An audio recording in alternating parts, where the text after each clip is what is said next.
ये ध्यान सूत्र है, meditation brings an order amidst the chaos. ध्यान अराजकता के बीच एक व्यवस्था लाता है। ध्यान सारी अराजकता को समझता है, देखता है और उसी में से एक व्यवस्था निर्मित करता है।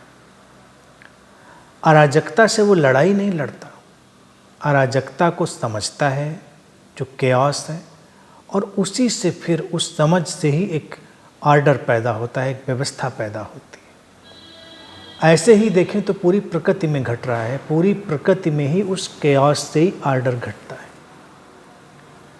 और जब केओस हो तब हमें बहुत संयम से, धैर्य से और सजगता से चलना होता है। वही उस व्यवस्था को लाने का ढंग होता है। हम कोई काम भी कर रहे हों तो भारत में तो हम ध्यान का इसीलिए बहुआयामी उपयोग करते हैं। हम कहते हैं ध्यान से काम करो, यानी कि अगर हम सचेतन होकर काम करने लग गए, ध्यानपूर्ण होकर, तो हर अराजकता से एक व्यवस्था जन्म ले लेती है।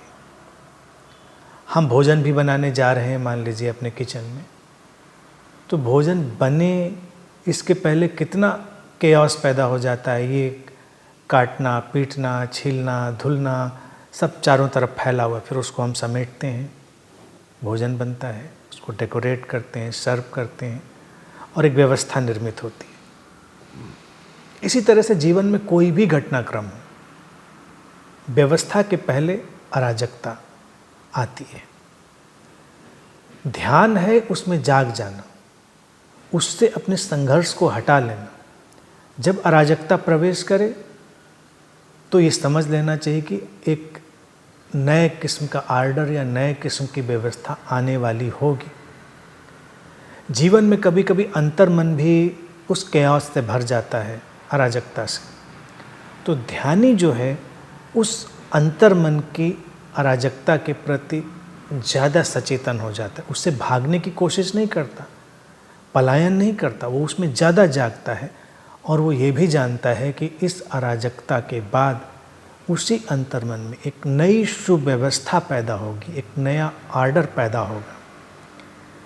ये जीवन का नियम है। सूत्र कहता है कि वो अराजकता में व्यवस्था लाता है। उसको समझेंगे तो बात इतनी ही है कि व्यवस्था लाने के लिए वो अराजकता में जागरण को पैदा करता है, क्योंकि हर व्यवस्था प्रारंभ से ही अपने उस व्यवस्थित ढंग में नहीं होती है। उस आर्डर को आने में वक्त लगता है, उसको धीरे धीरे प्रकट होना होता है। इसीलिए उसमें बहुत धैर्य भी चाहिए, प्रतीक्षा भी चाहिए। ध्यान इसी धैर्य और प्रतीक्षा का नाम है। अगर हम उस धैर्य और प्रतीक्षा को जान लेते हैं तो सब कुछ धीरे धीरे व्यवस्था में आ जाता है। नदी में पानी गंदा हो जाए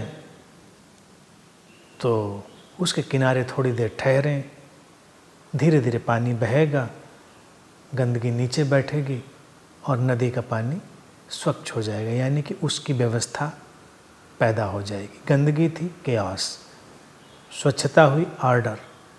इसी तरह से तुम्हारे भीतर उदासी के बादल छाए, उदाहरण के लिए बात है, कोई भी भाव हो सकता है, और तुम उदासी के प्रति सचेतन हुए, धीरे धीरे उदासी के बादल छटेंगे।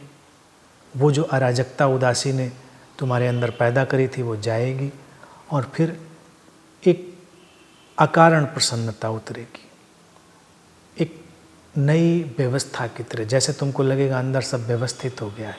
उदासी थी तो लगता था सब तितर बितर हो गया है, और जब अकारण प्रसन्नता आएगी तो लगेगा जैसे सब व्यवस्थित हो गया है, सारा बिखराव ठीक से अपनी जगह पर आ गया है।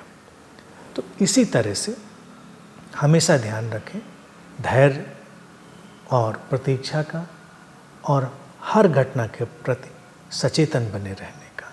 फिर हर केओस के बाद आर्डर आएगा और ध्यानी उसका आनंद उठाएगा।